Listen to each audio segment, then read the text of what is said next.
Hello दोस्तों, आप देख रहे हो हॉरर हाई।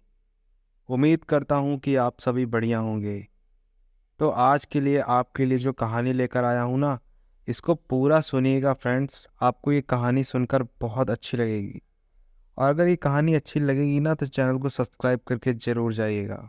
तो चलिए आज की कहानी की शुरुआत करते हैं। 35 साल पहले मेरे साथ एक ऐसी घटना घटी जिसे आज तक मैं भूल नहीं सका, और जिसे याद करके आज भी मेरी रातों की नींदें उड़ जाती हैं। उस समय मेरी उम्र 17-18 साल की रही होगी। घर की आर्थिक स्थिति खराब होने के कारण घर की सारी जिम्मेदारियां मेरे ऊपर ही आ गई थीं। पापा की भी तबीयत कुछ काम की तलाश में इधर उधर भटकने से उनकी भी हालत ठीक नहीं रहती थी। मैं भी काम की तलाश में काफ़ी इधर उधर भटक चुका था, मगर मुझे किसी भी तरह का कोई काम नहीं मिल रहा था। जिसके बाद मैं लकड़ी बेचने का काम मैंने स्टार्ट किया, और मैं शाम को लकड़ी लाने जंगल जाता और उन लकड़ियों को सुबह बाजार में बेचता। और सब कुछ ठीक ठाक ही चल रहा था। लकड़ी बेचकर मेरी अच्छी खासी कमाई होने लगी थी, क्योंकि मैं लकड़ी का बहुत बड़ा रूप बेचता था। मैं छोटे मोटे में नहीं, मैं उसकी जो लकड़ी की जो किलो है वो मैं लट्ठों में बेचता था। लकड़ियां बेचते बेचते मेरा लालच अब थोड़ा बढ़ने लगा। दरअसल हुआ ये कि मेरे गांव में जंगल के भीतर एक जगह थी जहां लोगों का जाना मना था, और अब मैं लकड़ियां बेचने वाला ठेकेदार बन चुका था। उस जगह के बारे में गांव वालों का कहना है कि उस जगह पर रात में जाना सही नहीं है। कुछ लोग जो वहां पर रात में गए वो आज तक वहां से लौट कर नहीं आए। वहां पर अजीब आत्माओं का वास है, ऐसा गांव वाले कहते थे। गांव वाले रात में तो दूर, दिन के वक्त भी उस जगह के आसपास नहीं भटकते थे। मगर उस जगह पर लकड़ियां बहुत ज्यादा थी।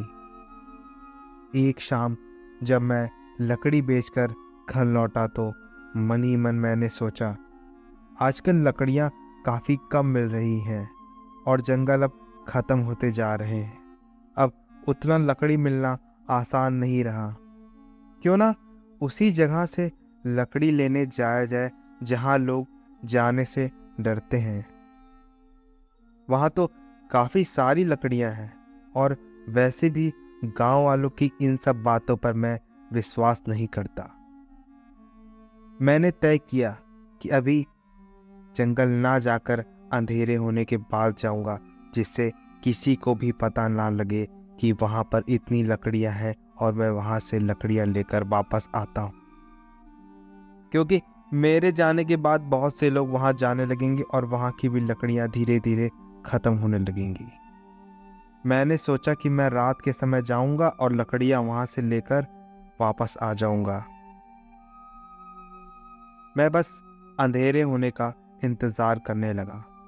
शाम की हल्की रोशनी और रात के अंधेरे में अब वो तब्दील हो चुकी थी। मैंने जब घड़ी में टाइम देखा तो वक्त हो रहे थे रात के 9 बजे का। मुझे इसी समय जंगल में जाना बेहतर लगा, क्योंकि अब तक बाकी सारे लोग लकड़ियां लेकर या उस क्षेत्र के आसपास से वापस आ गए होंगे।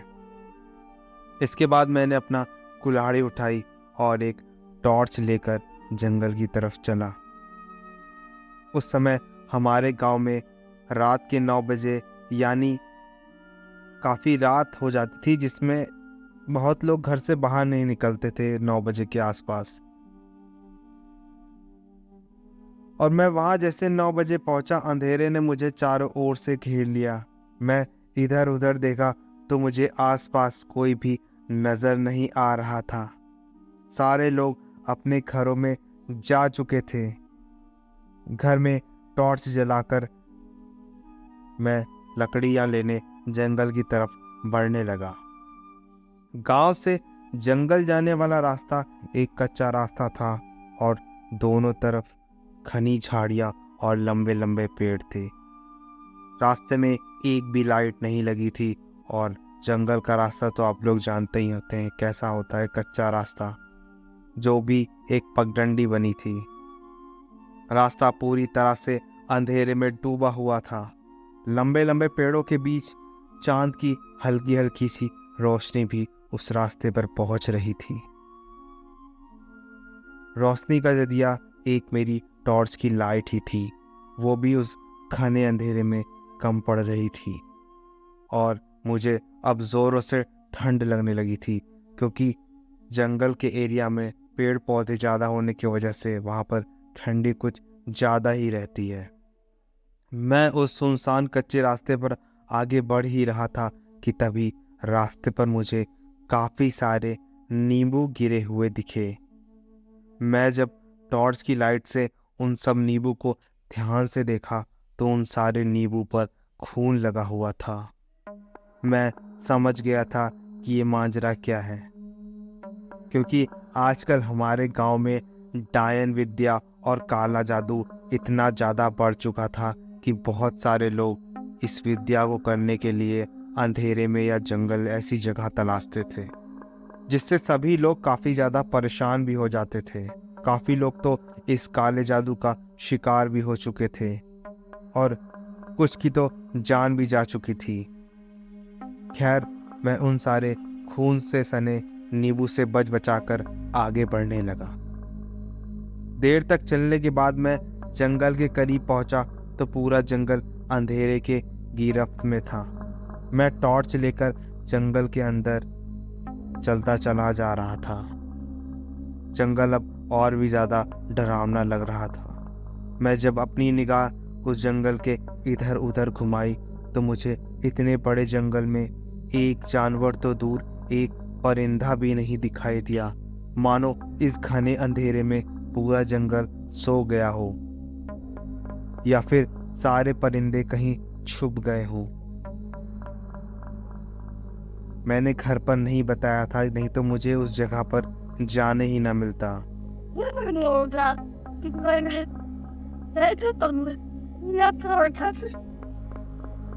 मैं आगे बढ़ता जा रहा था और मुझे ऐसा लग रहा था कि यहाँ पर कोई और भी है। मैं वहाँ पर पड़ी हुई लकड़ियाँ जो थी वो कुल्हाड़ी से काट कर इकट्ठा करने लगा। इतनी सारी लकड़ियों को देखकर मैं काफ़ी खुश हुआ और मन ही मन में कहा, अब यहाँ रोज आकर लकड़ियाँ ले जाऊँगा। लकड़ी इकट्ठा कर ही रहा था कि तभी मुझे वहाँ पर किसी के रोने की आवाज़ आने लगी और वो आवाज़ धीरे धीरे सिसक रही थी। जब मैंने उस आवाज़ को ध्यान से सुना तो मुझे पता चला कि वो आवाज़ किसी औरत के रोने की है। मगर इतने घने जंगल में वो औरत क्यों रो रही है? मैं जब उस आवाज़ की ओर अपनी निगाहें दौड़ाई तो मैंने देखा कि मुझे कुछ दूरी पर एक औरत पेड़ के नीचे बैठकर रोती दिखाई दी। उस औरत को इस तरह रोता देख मैं थोड़ा सहम सा गया था। अभी मैं उसके पास जाने ही वाला था कि तभी वो औरत चलकर मेरे पास आई और उस औरत को मेरे पास आता देख मैं एकदम से चौंक गया कि ये औरत मुझसे क्या चाहती है। अब मैं थोड़ा थोड़ा सा डरने लगा था और मेरे चेहरे पर पसीना आ चुका था। तभी उस औरत ने अपने हाथ से पेड़ को ऊपर की तरफ दिखाकर कहा, उसे उतार दीजिए। उस औरत के बोलते ही मैंने जैसे ही पेड़ के ऊपर देखा तो मेरे होश उड़ चुके थे। मेरा शरीर जोर जोर से कांपने लगा। इस औरत की बात सुनकर मैंने जब ऊपर देखा तो मैंने देखा वही औरत की लाश एक फंदे से लटक रही थी और उसकी लाश हवा से ऐसे ऐसे झूल रही थी। एक तरफ राइट जा रही थी, एक तरफ लेफ्ट जा रही थी। उस औरत ने साड़ी पहनी हुई थी और वो उसके हाथ बिल्कुल ऐसे लटक रहे थे और उसकी जीभ बाहर निकली थी। मगर ये हो कैसे सकता है, मुझे समझ में नहीं आ रहा था। अभी तो वो औरत यहीं खड़ी है। मगर मैं जैसे ही अपनी निगाह उस औरत की तरफ घुमाई अब उसका शरीर एकदम से बदल चुका था। अब उसका चेहरा इतना बदल चुका था कि मैं देखकर ही मेरी हालत ख़राब हो चुकी थी। उस औरत की वही शक्ल हो चुकी थी जो कि ऊपर वहाँ पेड़ पर लटकी थी। उसकी जीभ बाहर आ गई थी और उसकी आंखें बिल्कुल सफ़ेद थी। अब मैं समझ गया था कि गांव वाले किसके बारे में बात कर रहे थे और मैं यहाँ आकर अब मैंने बहुत बड़ी गलती कर दी है। अब मुझे ऐसा लग रहा था कि मैं बच नहीं पाऊँगा। अभी भी मैं डर से काँप रहा था। तभी उस औरत ने अपनी आवाज़ बदल ली और मुझसे वो काफ़ी भारी आवाज़ में बोलने लगी कि अपनी मौत को सामने देखकर कैसा लग रहा है तुम्हें। इस आवाज़ में उसने मुझसे बोला। मैं एकदम सहम सा गया। मेरे दिल की धड़कन बहुत ज़ोरों से चलने लगी। अब वो औरत मेरे एकदम करीब आ रही थी। अब मेरी सांस लेना अब मुझे बहुत ज़्यादा दूभर हो चुका था। मैं सांस लेने में अटकने लगा था, मानो जैसे वो मेरी सांस को कंट्रोल कर रही थी। मैंने उस औरत से बोला, मैंने तुम्हारा क्या बिगाड़ा है? मैं तुम्हारे लड़के की जैसा हूँ, मुझे छोड़ दो। मैं अटक अटक कर इस बात को उस औरत के सामने बोल रहा था। तभी अचानक से उस औरत ने मेरा सांस लेना अब आसान कर दिया और दोबारा से एक भरी सी आवाज़ में बोली, चले जाओ यहाँ से, चले जाओ और यहाँ वापस कभी मत आना। उस चुड़ैल के मुंह से ये सुनकर मैं घर की तरफ जल्दी जल्दी भागने लगा और दौड़ने लगा और सीधे घर जाकर ही रुका। घर वालों को पूरी बात बताने के बाद पहले तो उन्होंने मुझे खूब डांटा कि मैं उस जगह पर क्यों गया। फिर पापा ने उस जगह के बारे में बताना शुरू किया। दरअसल बहुत साल पहले इस गांव में एक माँ व बेटे रहा करते थे। माँ की तबीयत खराब ही रहती थी। बेटा गांव से बाहर कमाने जाता था और रात होने पर लौटता था। उन दिनों हमारे घरों में चोरियां बहुत होती थीं। गांव वाले रात में आने जाने वाले किसी भी व्यक्ति पर शक किया करते थे। एक रात जब बेटा काम से घर लौट रहा था, तब गांव वालों ने उसे पकड़कर पीटने लगे और गांव वालों का यह कहना था कि यही वो चोर है जो रात में चोरी करता है। गांव वालों ने उस लड़के को इतना मारा कि उसकी वहीं पर मौत हो गई और उसके मरने के गम में उसकी बीमार माँ ने भी आकर जंगल में इसी पेड़ से लटक कर अपनी जान दे दी। और मरते वक्त उसकी माँ ने ये कहा था कि मैं वापस जरूर आऊंगी। इसलिए जंगल को वो इलाका भूतिया हो चुका है और शायद तुम्हें देखकर उस चुड़ैल को अपने बेटे की याद आ गई हो, इसलिए उसने तुम्हें छोड़ दिया।